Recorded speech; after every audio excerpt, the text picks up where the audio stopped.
It is happening in neighborhoods all across Austin, and neighbors are getting tired of it. Thanks for joining us tonight. I'm Shannon Wolfson. Robert has the night off. We are talking about what's happening in some short-term rentals. Parties and noise getting out of control, and KXAN's Aaron Cargile joins us now. Aaron, the city wants to crash this party pretty quickly now. They do. Right now, if you were to call in a complaint, it can be 2 to 3 days before the city shows up. By that time, the renters are long gone and the owners are not being held responsible.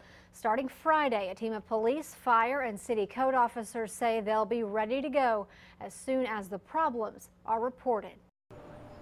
This is not a bad place to crash for a few days. A spotless 3-bedroom, 2-bath home in central Austin. This is where the main funder gets dibs on this room. It's one of 11 short-term rentals Rick Torres is in charge of, a job he takes very seriously.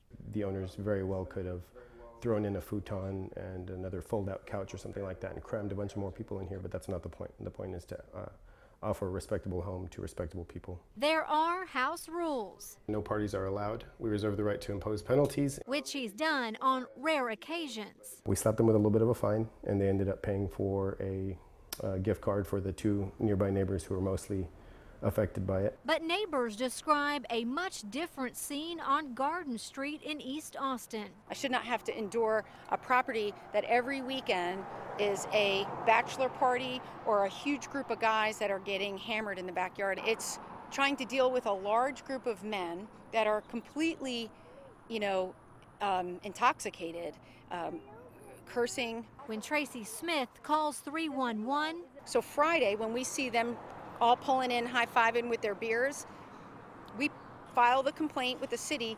Code doesn't get it till the next week. They're already gone.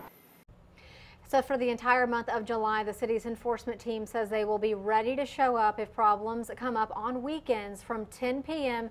to 4 a.m. The city says it's not the renters to blame, it's the property owners, and each will be dealt with on a case-by-case basis. Shannon. All right, Aaron, thank you. There is a way you can see if there are any short-term rental violators who've had repeat offenses.